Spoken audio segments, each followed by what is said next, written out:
It's time and we have a quorum. Apologies, I'm not feeling very fine today.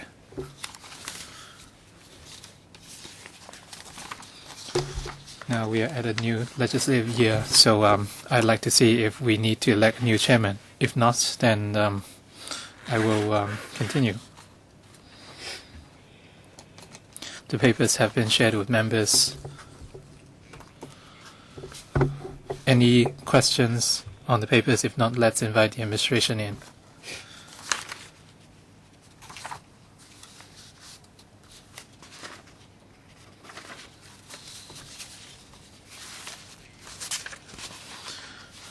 According to the House rules, the current term will end in January, and we will come up with a report.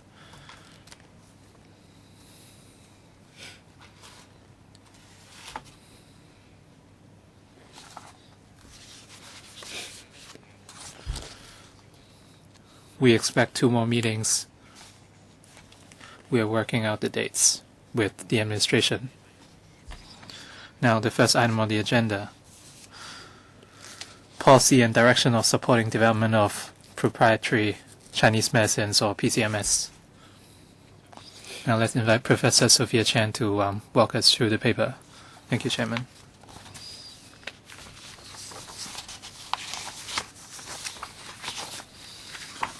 Chairman, members.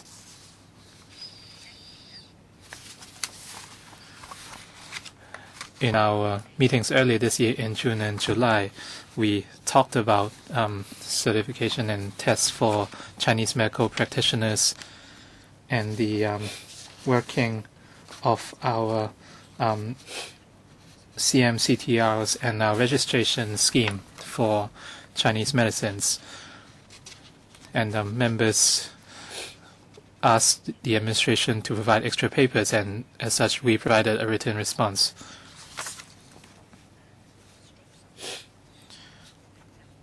And this is CB brackets 276/15-16 brackets 01. We will cover 2 items today. First of all, policy and direction of supporting development of pCms.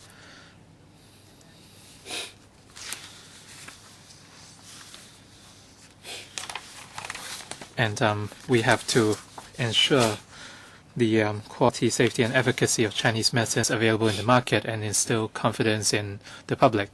As we mentioned earlier, the current registration scheme for pCms is an important part in the development of Chinese medicine in Hong Kong, and the manufacture and sale of pCms would have to be regulated to give confidence to consumers.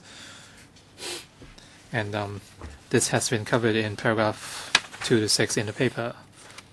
And on this basis, we are trying hard to promote the development of Chinese medicines. On one hand, we have to deal with policy, and this is to safeguard the quality, safety, and efficacy of Chinese medicines available in the market. And as for our way forward, well, we have covered those in the paper, so I won't go into details. And in past meetings, I talked about policy support. And with regards to GMP, or good manufacturing practice, one of the objectives is to develop Chinese medicines. GMP is a universal standard adopted worldwide, including mainland China. And it has some stipulations on the manufacturing quality control of pCms, and it's a crucial part of for the development of Chinese medicines. So I'd like to stress that we have no mandatory timeline for developing GMP. Right now, it's adopted on a voluntary basis by the trade, and with response to responses from the trade, the Department of Health has been providing relevant information on the implementation of GMP to the trade, so that trade practitioners can gradually transition towards GMP. Hong Kong is an important international trading hub for Chinese medicines, products that go through Hong Kong are guaranteed to be of high quality, and the testing and certification of Chinese medicines can help users buy genuine products, and we can minimize the chances of those products being contaminated. And starting from 2001, we implemented the Hong Kong Chinese Material Medical Standards, or HKCMMS, and we established an international advisory board comprising of local, mainland, and overseas experts to provide professional advice and examine the results of scientific research. And details are listed in paragraphs 9 to 11. As for supporting the trade, there are two fronts. First, certification and testing. Second, research and development. 3, infrastructure building. In terms of testing and certification, the ISC under the Chinese Medicine Development Committee recommended setting up a testing center for Chinese medicine, and reference standards have been drawn up as well as testing methods. And the goal is to establish a set of international standards to improve the overall quality of Chinese medicines. And this is important in internationalizing Chinese medicines. And in the Chief Executive's address, a Chinese medicine testing center has been proposed. And apart from drawing up HK CMMS, the testing, one of the goals is to improve the testing centers for Chinese medicines, and a Chinese medicine herbatorium has also been proposed. And for Chinese medicine traders and manufacturers, they can make use of existing testing services available in Hong Kong to test the authenticity of its products and instill confidence, including Chinese medicine practitioners' confidence. And this would minimize the chance of having to recall certain products or enter into lawsuits. And the Hong Kong Productivity Council also established the Hong Kong certification scheme for Chinese Materia Medica, so that with the aid of third parties, in other words, certified private companies, they can apply for certification for their products. This is listed in paragraphs 15 to 16. For research and development, with the aid of CMDC, more standards under the HKCMMS would be established, and a set of standards and studies would be conducted on decoction pieces. And apart from the relevant committees, the Chinese medicine trade would be consulted. And in order to coordinate efforts in certification and testing for Chinese medicine, and at the end of 2011, a new Committee on Research and Development of Chinese Medicines has been established, and it was headed by the Commissioner for Innovation and Technology, and details are listed in paragraphs 18 to 20. And thirdly, infrastructure. This Hong Kong Science Park under HKSTPC provides enterprises with research infrastructure, including the 2 biotechnology buildings in Science Park Phase 2, as well as laboratory facilities for companies in the park. Construction of Phase 3 is progressing on schedule. And the government has reviewed the long-term development of the science park and industrial estates, and the government has revised the industrial estate policy to enhance the value chain of the innovation technology industries, in Hong Kong and further revitalize the industrial estates. Details are in paragraphs 21 and 23. Chairman, members, so that's all for the first part of the agenda. We are happy to take questions. Any questions from members? Now, 5 minutes each, please. Mr. Yu Ziwing. The government's attitude has been clear, and they have concrete measures in terms of certification, testing, R&D, etc.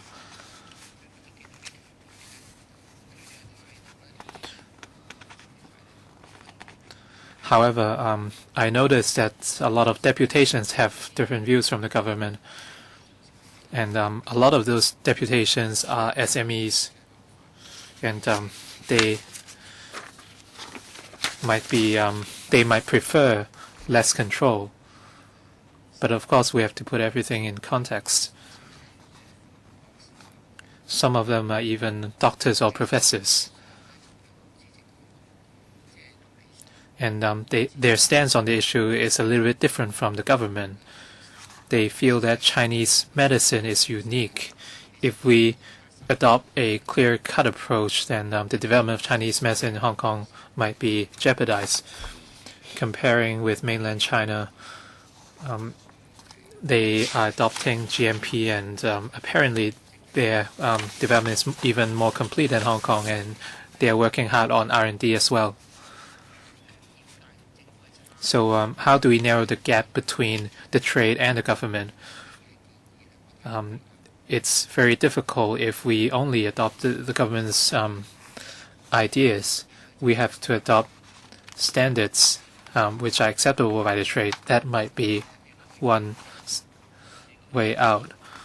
And for the development of GMP in the mainland, it's getting more and more mature.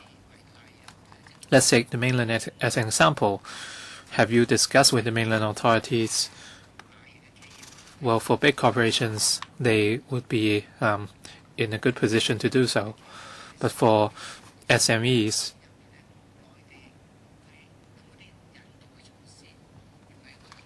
have you put in any incentives rather than administrative orders so that over the course of transition, they can gradually adopt international standards? So have you considered that possibility? And can we learn something from Singapore and Taiwan? The reason for saying that is such examples can show the Hong Kong trade that the government is not forcing you to adopt HKCMSS, and you are not trying to kill their opportunities. So you can show them that you have concrete measures in place. Secretary, thank you very much for the question and comment.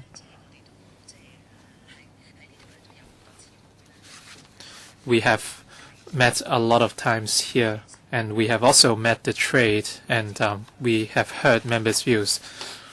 As Mr. Yu said, we are very clear of what the trade feels. For GMP, we have established a long-term goal, and the objective is to globalize the trade. Now, SMEs are rather far away from this, so the government does not have any mandatory timetable. During this period, it is hoped that the industry can see whether they are able to get prepared or do preparation work. Is there any assistance during this process available? Actually, there's quite a lot. Later on, Dr. Lam can elaborate. Some time ago, we heard that the assistance that we offered is not clear to the industry, and they do not think that the assistance is good enough. So we will see what other work we can do further. Now, Dr. Lam, can you please elaborate? Dr. Lam, please. Thank you, Chairman and Mr. Yu. As the Undersecretary said, in relation to Chinese medicine GMP, we hope to be gradual and progressive. Right now, we are consulting the industry. We understand that the industry or the trade is concerned about overseas and mainland experience. Just for your reference, in mainland China, they have had GMP for quite a long time. In relation to manufacturing facilities, hardware, software, and people, there are stringent requirements. And in mainland China back then, there was a timetable. They did not announce today and then implement tomorrow. So there is a time period. Based on our understanding, the first time when GMP was implemented, more than half of the manufacturers closed down. That's the truth, because the requirement was really stringent. In recent years, after 2010, if I remember correctly, they introduced a new version of GMP with even higher requirements. In the new GMP, so again, there is a transitional period for around 1 to 2 years for the industry to gradually shift to the new GMP. So what is the effectiveness? So far, there's no announcement yet. Is there a merger of enterprises as a result? So far, we haven't seen it. But then we will contact the mainland to learn from their experience. This is definitely something we will do. As regards overseas experience, this doesn't only cover Chinese regions. So we cover also Western medicine, also places like Singapore. When they implement GMP, there are different methods. So in some cases, from 0 to something, they looked at the scale of enterprises. In some cases, they began with large enterprises first, and then gradually they moved towards small to medium-sized enterprises. Some looked at the kind of dose. For example, in some cases, some doses are higher risk, like injections or internal medicine. So if that's the dose form, then they have to first comply with GMP. And in some of the cases, they looked at software first and then hardware. So the documents have to reach GMP standard. Under GMP, there are a lot of manufacturing facility records, risk assessment, and a lot of documentary records. So in some cases, in the first stage, they would look at software, and then in second stage, people, third stage, hardware. All these are some models. So when we encourage the industry to implement GMP, we will take reference from all these models. When we consulted the industry, we had also introduced all these to the industry. So now we are communicating with the industry via different platforms. On the first platform, there is an exchange session once every 1 to 2 months. Experts are invited to talk about different considerations for Chinese medicine GMP. The second thing is, Chairman, as you know, we do have the CMIS and also the ITC. There is a Chinese medicine team. So we have different industry representatives, and we're gathering their views. Thank you. Second round. Ms. Kwok, you have questions? I have to attend another meeting after asking the question. Just now, the administration said that there's no timetable, but there are some targets. And the administration has communicated with the industry. Right, you do not have timetable, but you do have some targets. Now, in relation to support work and the objectives and relevant process, can you discuss with the industry so that you can have some consensus? I have heard different views. In some cases, they do not want to accept any option, so it is not possible really to implement it. So at least you should try to build a consensus with them, and then there are some common goals. Based on that strategy, there is at least a workflow, and then you can offer support, some specific support measures, and perhaps some workshops. You can also conduct some visits together with the industry. So at least this is softer. You can pay visits to the to the mainland together with the industry, so they will understand how it is implemented in mainland. You said that there's no timetable, but on the other party, they feel that there is a knife already on the neck. They don't know when you're going to really put the knife through them. The industry don't know when you will take action. So this is definitely not desirable. The government is not going to implement it right away. It seems that there are a lot of measures, but it seems that the industry doesn't find the measures acceptable. In January, there will be a report, so at least we have to let the industry know that there has been some progress in all these meetings. And then the government can present some feasible options. Okay, reasons for not accepting and some feasible options. Under Secretary, Mr. Yu, thank you for your suggestions. I think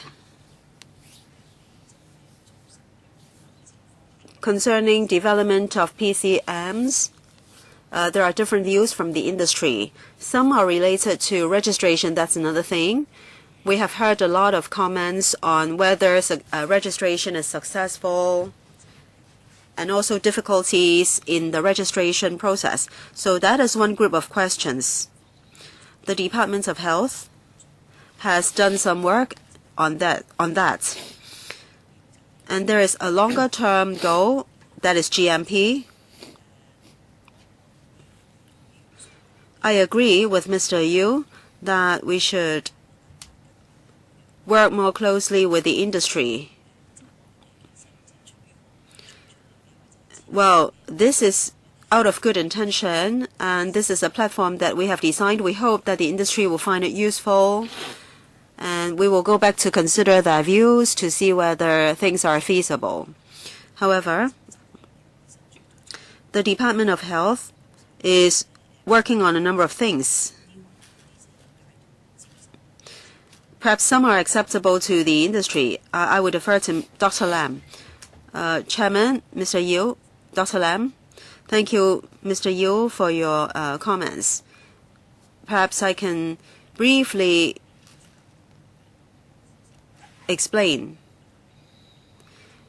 Member just asked whether there are some specific goals and measures and also workflow in relation to our support measures. Now, our targets, our goals are clear. Basically, we understand the difficulties faced by the industry in implementing GMP. First, they do not have adequate funds, and in Hong Kong, space is limited, and also whether there is enough training of talents, and the difficulties that they encounter in designing GMP. On all these points, we have been pushing forth our work in an orderly way. Let's say when there is inadequate space in manufacturing facility, very often they will resort to processing or outsourcing. And sometimes they are worried that they are not able to find a suitable contractor, or sometimes because of legal constraints, if they outsource the work, they will lose ownership. So we can help them solve the problem. Now, in the law, actually, there is clarification and also policies being formulated. So let's say if it is a registered title owner and some parts of the work are processed, not everything is outsourced, they can still retain ownership.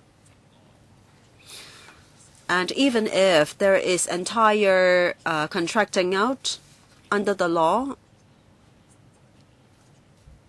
the license holder can apply for transfer. So that's one thing. Besides, in the past, we reported to LegCo that the Technology and Innovations Fund had already granted money to the Hong Kong IB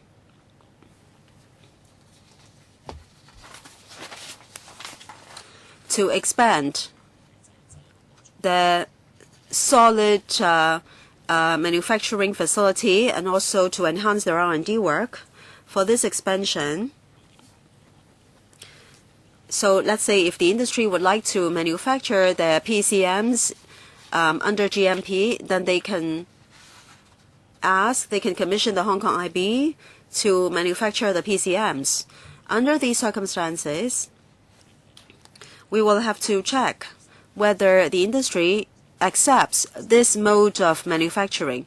If they accept, then there will be a GMP environment for manufacturing of pCms. Secondly, in relation to the technology and training of manpower, they do not need to invest extra money.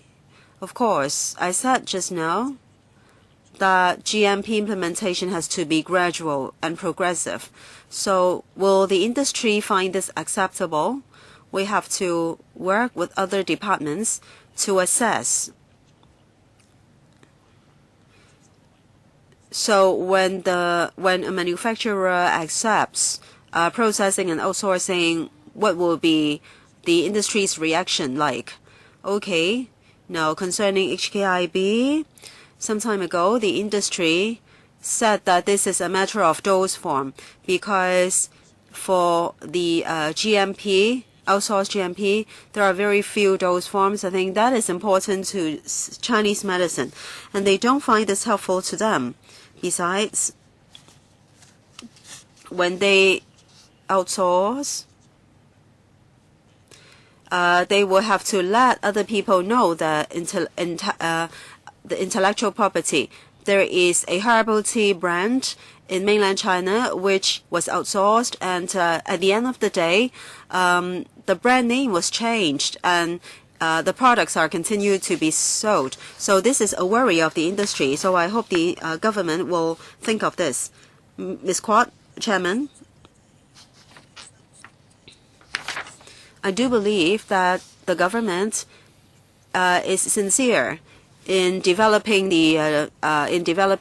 pCms, and a lot of work has been done on different occasions. I reflected to you that the industry is facing a lot of problems. They know that you have the will. However, in the future, they face a lot of difficulties. They have the feeling that they are being stifled, and they will die soon. Some brands cannot survive. Now, you may have good intention, you may have done a lot of work. However, if the industry cannot survive, if they are not able to meet your requirements, then the result, the outcome will be that the room for survival will be stifled. We want to help different industries to upgrade, and in Hong Kong, we do have experience. Some time ago, there are many factories in Guangdong province, and the state would like to promote environmental protection, and the Hong Kong government is willing to offer support through Hong Kong Productivity Council's platform to help mainland manufacturers or mainland factories of Hong Kong manufacturers to upgrade themselves. And we help them upgrade themselves in order to meet national standards so they can continue to operate. So we do have the means and tools. So your role is rather ambiguous. You, on one hand, you are driving a policy and developing the trade, and on the other hand, you are monitoring this policy. So you cannot be both a collaborator and a supervisor. You cannot take on these dual roles because there's a conflict of interest. If you really want to help these SMEs, the government must put aside dedicated resources and commission intermediaries such as Hong Kong Productivity Council or other bodies, and these intermediaries must have the talent and resources to play the role of a bridge between the government and SMEs, and they can support the SMEs and guide them towards the desired objectives and standards. And this way they would be able to secure HKCMMS and expand globally. So this must be done before the government can say that this is a job done. Right now, you really want to help them, but on the other hand, you have to vet these companies, so you cannot ask them to meet your standards. So this is an implicit conflict. Without the help of intermediaries, and you are just chasing your tail. You're just going around in circles. Even if we meet 10 more times, well, we have had meetings all year long. Even if we meet till the end of this term, we are not going anywhere. Even if you come up with 10 more papers, it's still in vain. If the trade is repeating the same message that they cannot survive, then your efforts would go to waste and your work would go to waste. And this would be a pity, because Hong Kong has a group of dedicated people in the Chinese medicine trade, and they really want to stay in the industry for years to come. And that's why we need you to help. We see a lot of potential in this trade, so why don't we take one step further and help them, Chairman? Secretary, thank you very much for the question and for the comments.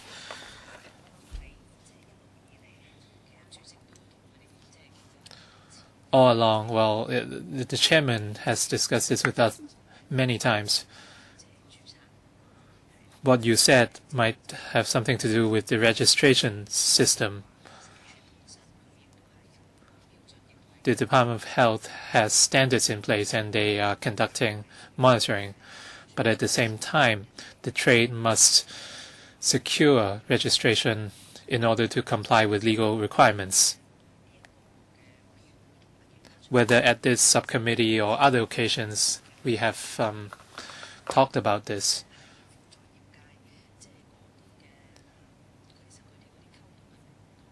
In supporting communications within the trade, the Department of Health has heard similar views. So perhaps Dr. Lam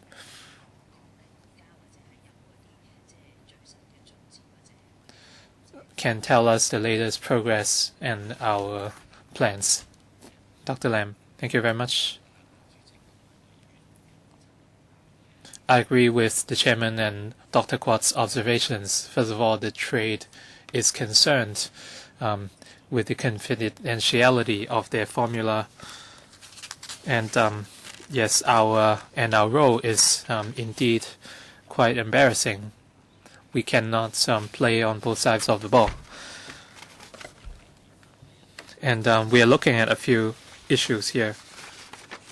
First of all, in Hong Kong, we have been in contact with the IP department and relevant stakeholders, and the trade has said that in the modernization of the Chinese medicine trade, they would inevitably have to delegate their formulas to someone else. And the relevant IPs would be protected by law. And in terms of our role, we are working with other departments, for example, the Hong Kong Productivity Council,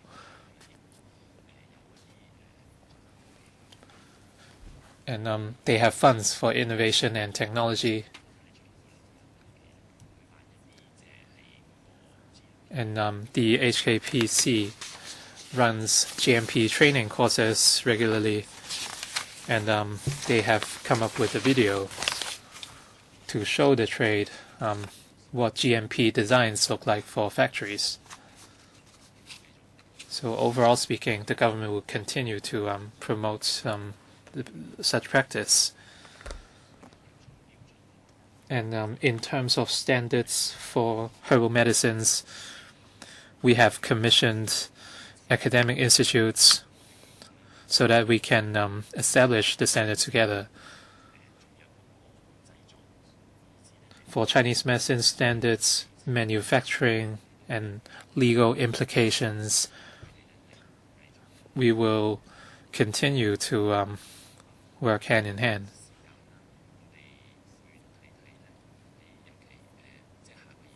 Going forward, well, the next item on the agenda is on the registration arrangement. So hopefully we can better support the trade. Thank you.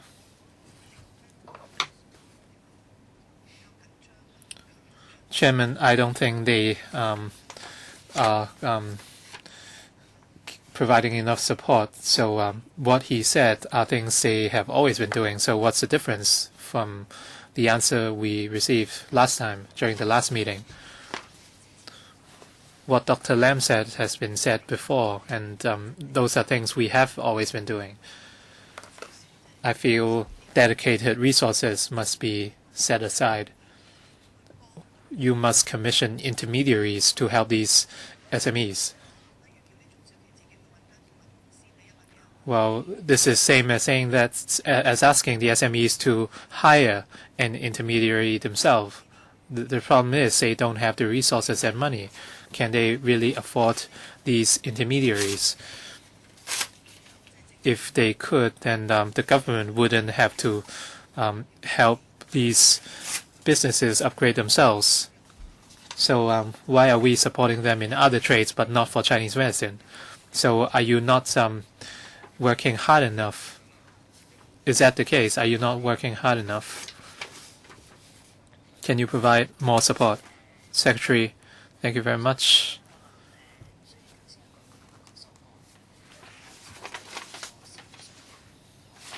The platform mentioned by Dr. Lam might have been mentioned in the past. But we need time. We have a platform in place, but the trade might not know a lot about it, and there might be room for improvement.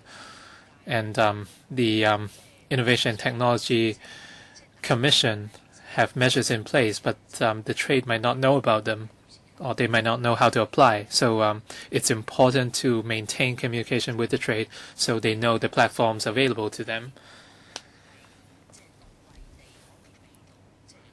The key is to maximize the effectiveness of such platforms, and thirdly, the trade might have new views, and over the course of communication, we should listen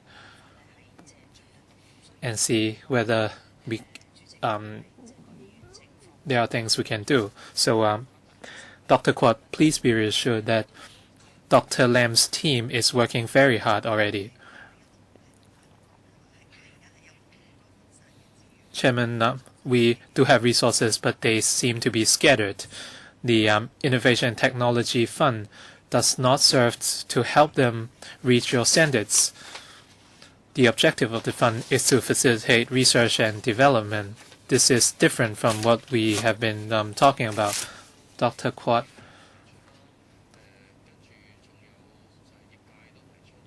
Both the DAB and the trade have talked about establishing a 1 billion Chinese medicine fund. So can the government commit to that? As Dr. Kwok said, a lot of trades are supported by funds. So is there anything the government can do? Is that what you mean, Dr. Kwok? Right.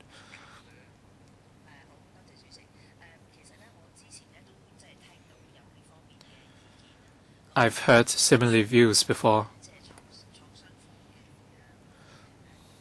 Right now, the Innovation and Technology Fund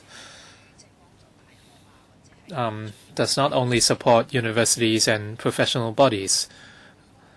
Corporates also benefit from the fund.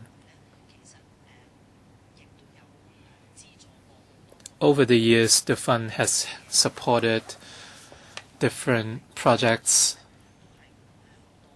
and the sum is substantial. They have supported over 80 items, and the total sum granted has reached $200 million, so it's certainly helpful. As for other types of support, as you know, we have the Chinese Medicine Development Committee, and we have discussed issues on Chinese medicine practice and the industry. So we can bring this to the discussion table.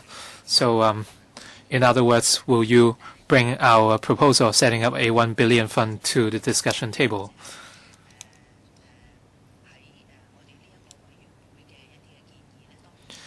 Comments from this subcommittee and the trade would be discussed.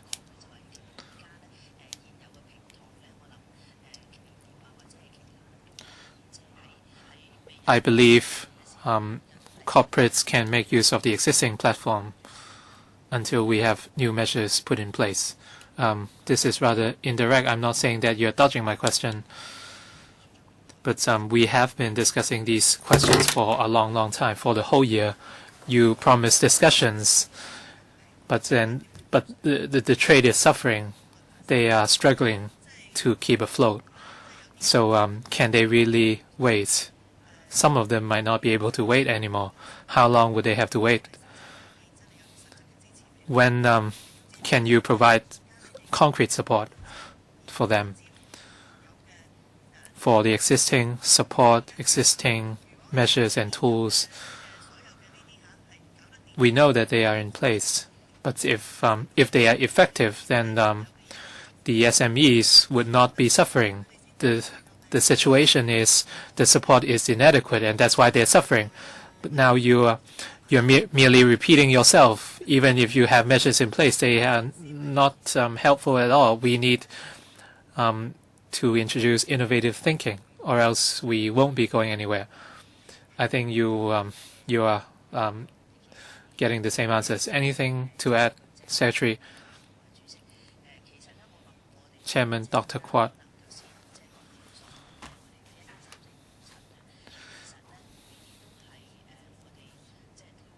We have listed out the work we are doing, and those were implemented on recommendation from the trade, and they might not be completely effective, but I hope members understand that we are gradually responding to queries from the trade. Money is not something that the industry has been most eager to get. So I think both Dr. Lam and I can tell you this. So we have been trying our best to respond to the industry's requests. So perhaps Dr. Lam can respond. I don't think that is necessary. I'm sure Dr. Lam will be repeating his point. Let me complete this point. Yes, please. Just now, at the very beginning, I already confirmed that you are sincere. I do not doubt that. I'm not saying that our proposed $1 billion fund will be the only way. However, if you do not have designated people, designated organization and resources, then there won't be someone to guide them along the way to reach your standard. This is something that I hope that you will consider very seriously and then do your work. Okay? Thank you. Thank you. Mr. Vincent Fang, please. Chairman, at first I didn't intend to speak. However, we have been talking about this for a long time, actually more than 10 years. During C.H. Tong's time, when there was the proposal of a Chinese medicine port, and then C.Y. Leung and the administration also said that they support. But then I think there is only very little support from the government. in the Chinese medicine industry, I'm sure Dr. Lam has heard many views. There are so many grievances and complaints. You are saying that you have been supporting the industry, but they think that they have been stifled by you.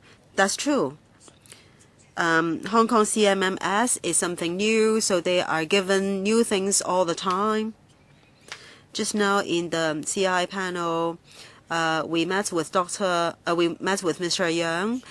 He referred to the industrial estate and science park, but nothing has been mentioned so far whether there will be Chinese medicine in the industrial park in the future. And since the time of Janet Wong, I talked to her about manufacturing. And now we do want to see some hardware to be built by the government so that more Chinese medicine manufacturers can pass the standards of GMP. So far, the government has not done that. What they have done most is to increase the area at the science park from 6,000 odd to 8,000 odd square feet. They said that that already can meet the industry's needs. Well, that's not true. I've said many times that the Chinese medicine manufacturers don't want to offer their formula to you. Now, at Science Park, they only do processing. Let's say if I manufacture medicine, then perhaps they will do processing in just 2 weeks for the whole year, and I have to pass the formula on to them, and they will do the processing, and then all my workers have to be dismissed during that period. During those 2 weeks, my factory will be doing work for me. That is not feasible at all. The only feasible way is for the government to pay money to build the hardware. For example, a place can be rented, so they can satisfy the government's GMP requirements. We do agree that control or regulation should be enhanced, but now they are not able to survive given what you are doing. Now, on the next agenda item, you will be talking about registration. I think that is also a very long time. I think the industry is really very tired. Some of them have already given up. It's true.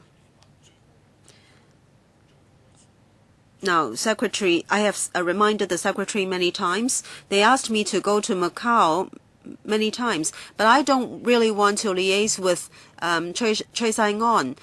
But then in Macau, they have a lot of favorable conditions. They have the land, they have money.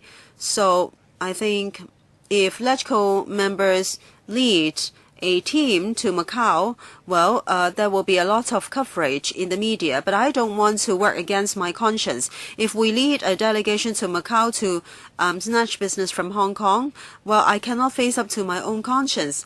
But you do not listen to us at all. I don't know what I should do, Secretary. I have been talking about this for 10 years, but the government has not listened to me at all. Secretary, did you hear member's voice? Yes, I do. I have heard Mr. Fang many times. Chairman, members, I hope that you will understand that there is some progress, really, after listening to all of you. Now, the progress is acceptable to the industry. It's just that the industry doesn't find it adequate. Now, just now, Dr. Lam would like to say something. Chairman, if you allow, Dr. Lam can tell you something about the current situation. Yes, Dr. Lam, please. Let me supplement. We attach importance to the industry's voice and members' voice.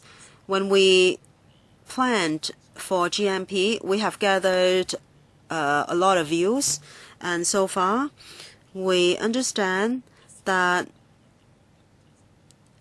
it would not be made mandatory within a short period of time. We will be progressive about GMP. So there won't be an urgent financial and manpower pressure that may deal a big blow to the enterprises. As I said just now, in order to have good development of Chinese medicine, we have to work with other departments. Mr. Fang just said he referred to the ITC and also the IT fund and also the Hong Kong IB, expanding the facility at Hong Kong IB. Now, we can then enhance our capacity of manufacturing and R&D.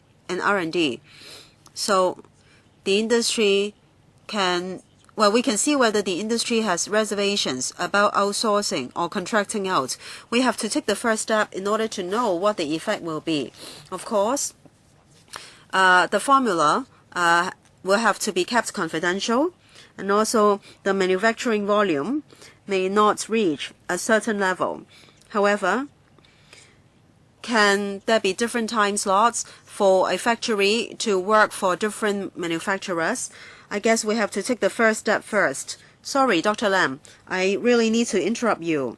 I can tell you that the Chinese medicine manufacturers definitely won't do what you said. After listening to you, I said many times that I have to close down my factory then, and I have to give you my formula for you to process, to do processing. Can I really trust you? I have to close down my factory. I work for the whole year, but now you will arrange the processors at Science Park to work for me. They may be able to finish work in 2 weeks. Then what? That is not feasible.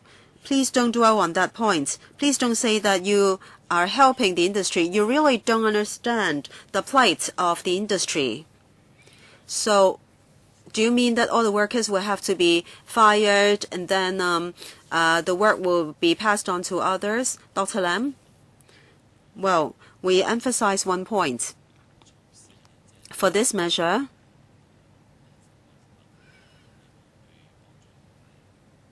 through HKIB, we are helping the industry. This is like a pilot scheme. Of course, the industry will have a lot of other circumstances that we will have to communicate with them on, and we have to solve problems for them. Now, in implementing GMP, there are different categories.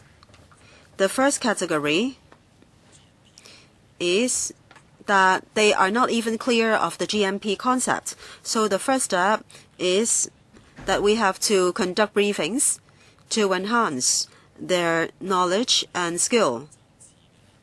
And the second category is that they may have certain amount of funds, but then they don't know how to do the design.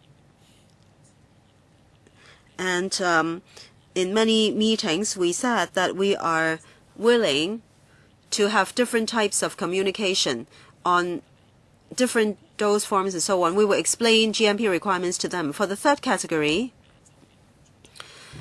if they have done enough preparation, and because of reasons relating to the plans, then as I said just now, Hong Kong IB's grants or funding can help them do processing, and then they can consolidate their experience, and we will see how we can help the industry further. I would like to stress that we are not implementing GMP right away in a mandatory way. Enough time will be given to the industry to get themselves prepared. So, talking about financial pressure, for the sake of GMP, I don't think they need to worry too much now. Thank you. Now, in relation to Mr. Vincent Fang's question, in order to implement GMP, the result may be that they will have to close down their factories, the work will be passed on to others. Then those factories, a few factories will manufacture all the medicines in Hong Kong. Then in that case, there will only be a few factories in Hong Kong. Does the government want our medicine manufacturing industry to develop in that way? Will there be problems? Have you considered this? If not, please consider whether you want to see the development, this kind of development in our medicine manufacturing industry. Okay, it's my time now. I have some comments to make. Well, we have been meeting for such a long time, and my feeling is that it is difficult for a regulator to think of development of Chinese medicine. So today, when I read the papers and information from the government, I feel disappointed because all these points are cliches and they are not really feasible. We have been in contact with the Chinese medicine trade for some time. I think the problem rests with the market. In Hong Kong, our competitive edge is that we do have our brand. Made in Hong Kong brand, this is an advantage. However, when they develop the market, they encounter difficulty. In Hong Kong, before having GMP, it's easy for them to get Australian GMP. But then for Hong Kong GMP, then people will ask, why don't you get Hong Kong GMP? Well, we will only import after you have got Hong Kong GMP. If they have to apply for Hong Kong GMP, there will be problems in relation to space. For many manufacturers, their facilities are not owned by them. At first, people might think that GMP means an independent factory with their own set of rules. However, in Hong Kong, we may only be in one story of a factory, and then that is already a GMP factory. That is very difficult to the industry. Some manufacturers have been trying to put GMP in place, but they are not successful even after a number of years. So then they won't be able to export their products. These are specific problems that the government can't help them, and no one is there to help them. They are not happy because of these. Besides, we know that some industries have transformed, and then there are some funds to help them develop and transform. There are funds available to help them purchase equipment or upgrade the equipment or train talents. But then the government only asked them to seek help from the Innovation and Technology Fund. Well, that is not for the purpose of developing Chinese medicine. It's for innovation and technology. To develop Chinese medicines, talents will have to be trained and production has to be improved. So they asked the government to set up a Chinese medicine development fund. They proposed 1 billion. So they hope the government to seriously consider setting up this fund. This fund is not for R&D. Of course, with R&D is good. Even ITF is not for that purpose. So they hope that they can be given some help. We all hope Hong Kong manufacturers can achieve GMP, they can continue to survive, so that at the end of the day, there won't be only a few factories manufacturing all the medicine for Hong Kong. On infrastructure, in the paper shared to us by the administration, they said we have to make use of certification testing, and as such we have HKCMMS. But as we said earlier, no one's using or adopting HKCMMS.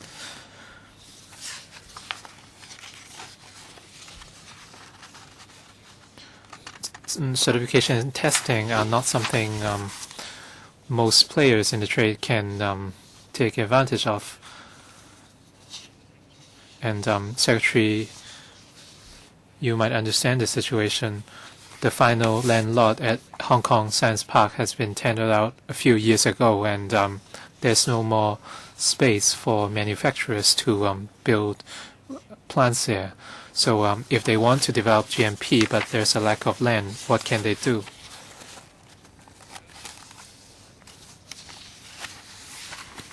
As we said, it's very difficult for Hong Kong manufacturers.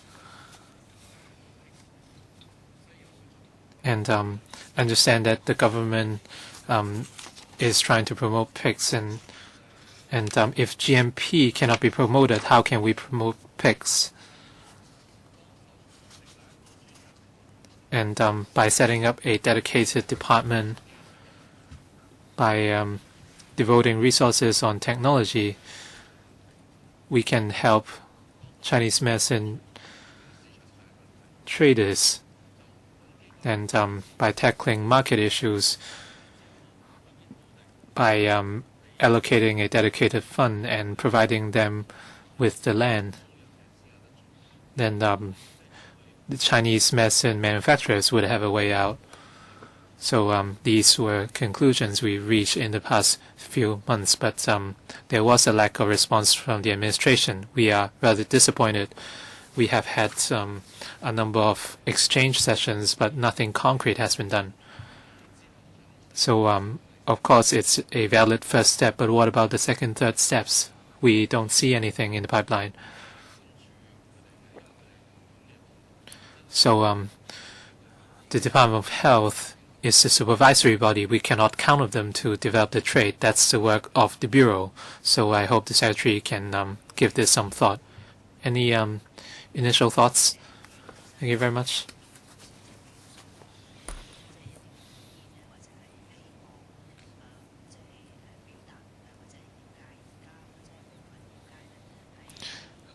On Mr. Chan's views that some players in the trade has voiced their difficulties in implementing GMP, we are concerned with the issue as well.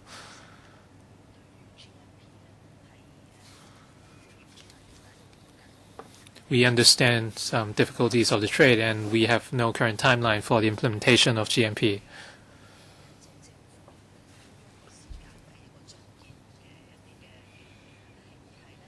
We are not looking at ultimate solutions, but all along we have been working with the trade to take a step forward. So together with the Department of Health, we have heard your views and the needs of the trade.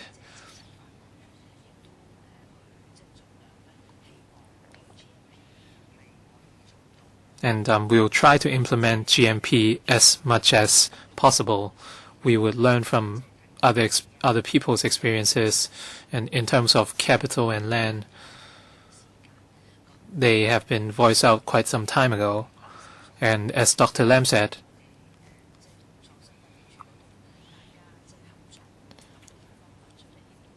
we have worked with the Innovation and Technology Commission to come up with certain solutions, and we have tested those solutions. So, however, this is not the end or the ultimate answer. We have to adopt a gradual approach in our work. Thank you. Mr. Yu Si-wing.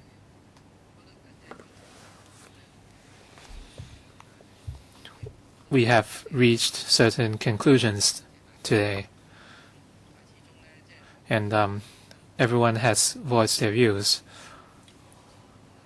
That said, I believe the public wants to develop Hong Kong's Chinese medicine trade as well, but we have no concrete roadmap. The government has come up with concrete measures, but they don't seem to be popular with the trade. Dr. Kwok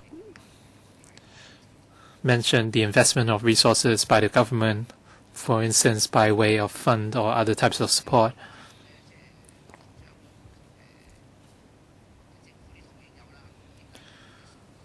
The government has measures in place, so now you should pay more attention to what the trade is saying. You should try to identify areas in which you have reached a consensus and come up with corresponding roadmaps or plans. Can you share such information with us? After so many meetings, we don't just listen to trade. We care about what the public feels as well. And they want to see the commitment from the government at different stages.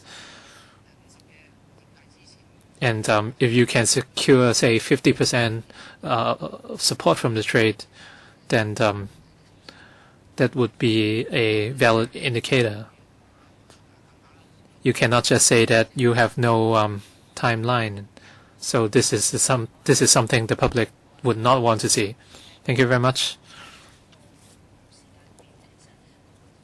When we said we have no timetable, what we mean is that since we have objectives in place, we need time to develop the idea. We are not saying that we will never have a schedule. So this is something I want to clarify.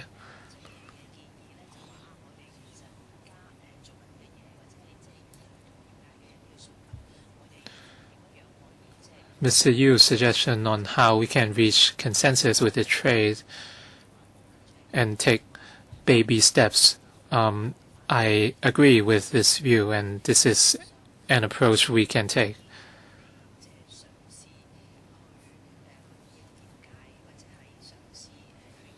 In our attempts to address comments from the trade, we do have the means, and so perhaps we can elaborate on that. Chairman, if you allow me to, I'd like to talk about something else. Apparently, the government places a lot of emphasis on the HKCMMS. Of course, we understand that not everyone from the trade agrees with the standards, but HKCMMS is a possible set of standards for Chinese medicine, and Chinese medicine traders can make use of these standards as reference. And Chinese medicine traders can use the HKCMMS as a criterion for importing materials or ingredients. And in the CMDC, especially within the Chinese medicine industry subcommittee, they want us to do more. And going forward, we will deal with decoction pieces as well. So this is certainly a step forward. Thank you. Other members are in another meeting right now, so let's move on to the next item on the agenda. So I don't think you need to walk us through the papers because we have all read them. On the issue of registration, we understand that the HAP transitional registration is over, and hundreds of pCms without the paperwork would be deregistered. But there's a need to review the entire registration system. First of all, we have always emphasized safety, quality, and efficacy. We claim that a medicine is effective, but if someone consumes a medicine and the effectiveness is not clear, or if the efficacy is not as stated, then there might be issues. And under the Chinese medicine ordinance, the registration system would mean that we won't see any new Chinese medicine or pCms. And the registration scheme is extremely stringent, and as such, a lot of people might not want to register their pCms, and they might choose to do something else. So the entire system is rather problematic.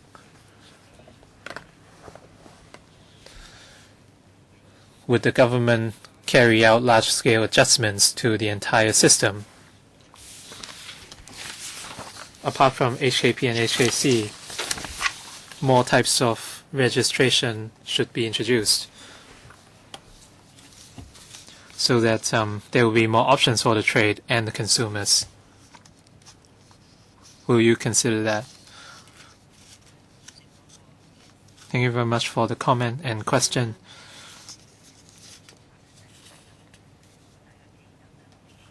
under our existing registration system,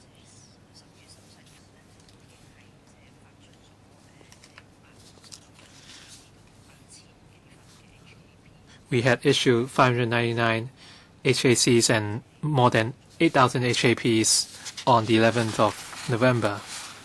So the CMB would focus on scrutinizing the remaining HKPs. As long as they satisfy the requirements, they could be converted into HACs.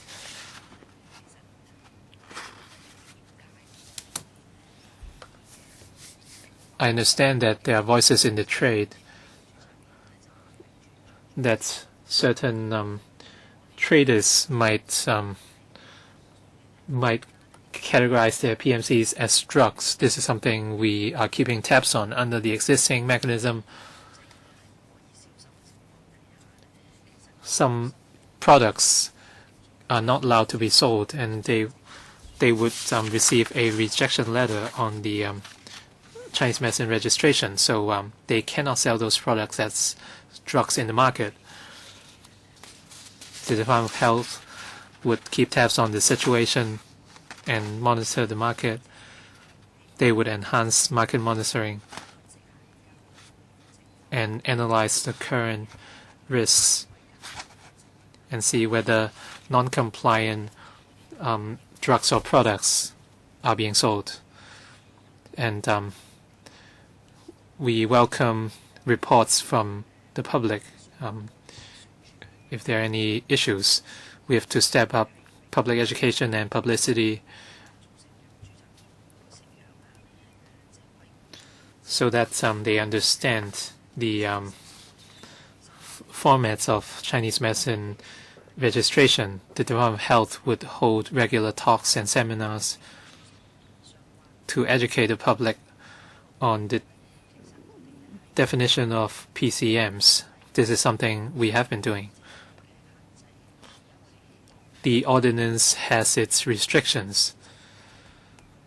So for now,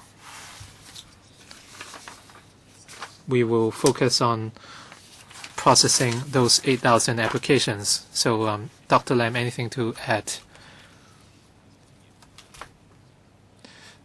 As the Deputy Secretary said, we are now entering another milestone.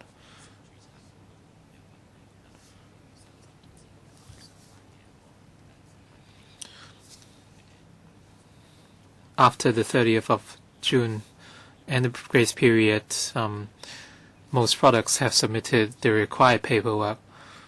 We have issued reminders to non-compliant products, and around 360 pCms have been rejected.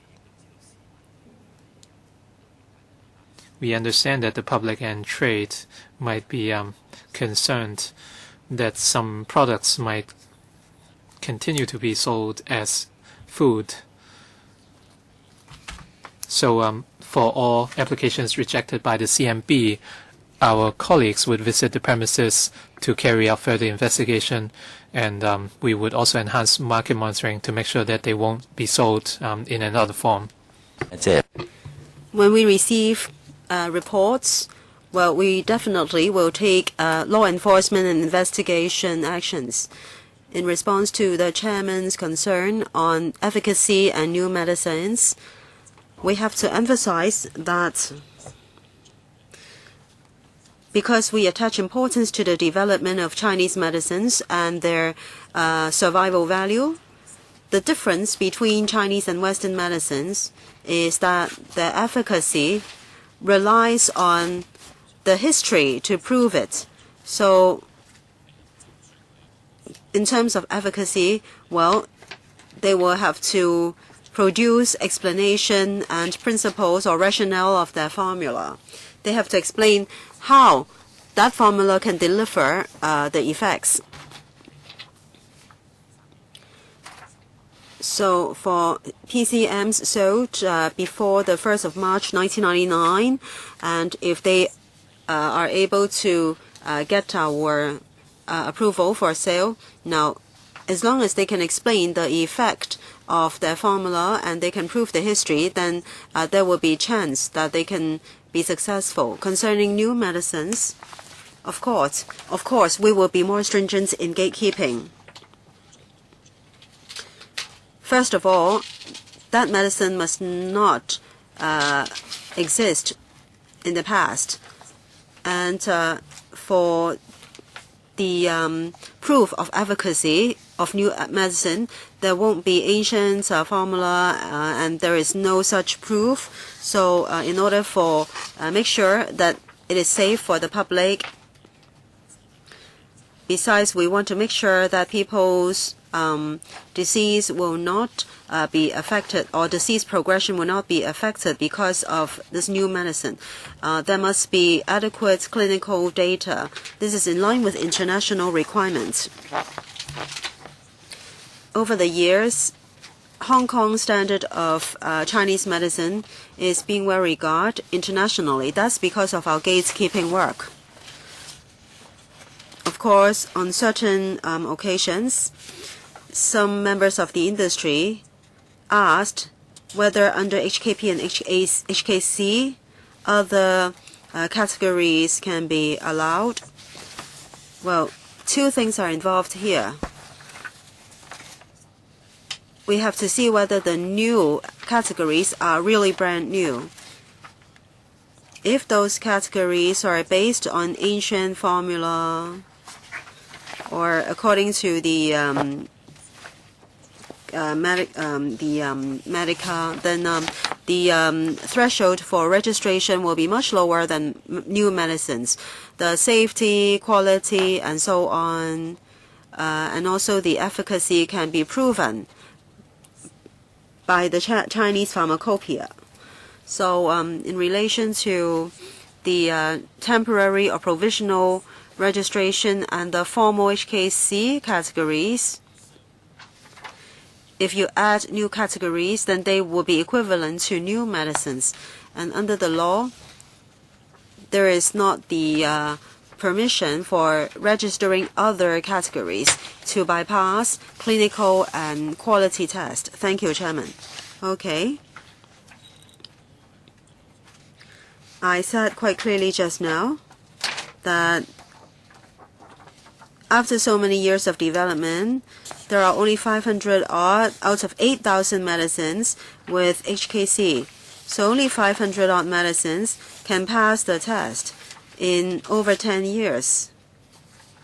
If the ordinance is very sound, then we're talking about things that have been sold for a few hundred years.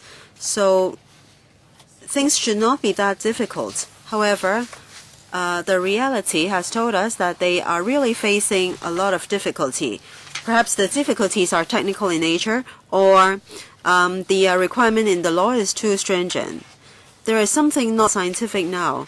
Now, concerning oral medicine or externally administered medicines, the requirements are exactly the same.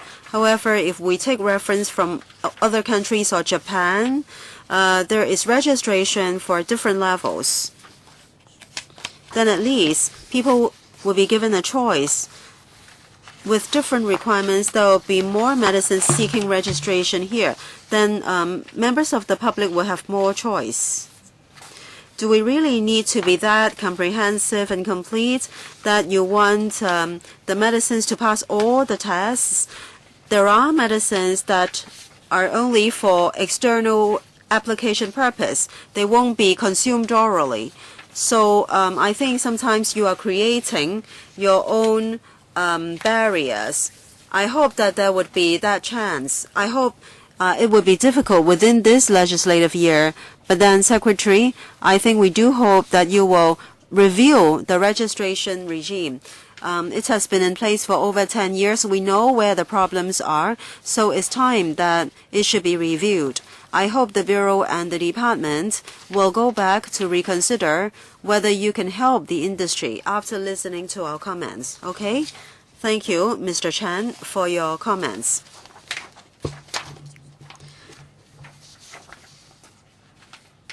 I would like Dr. Lam to respond to your point about medicines for different purposes, for oral consumption or for application on skin. So I would defer to Dr. Lam. Thank you, Chairman. For internal and external medicines, I think we have to consider whether they can prove during the registration process that there is some kind of old formula or traditional use conditions. Then the requirements, first of all, will be simpler and more straightforward. For internal medicines, of course, some testing standards will be more stringent because the consequence will be different between a medicine that is applied on the skin or that is consumed orally or internally.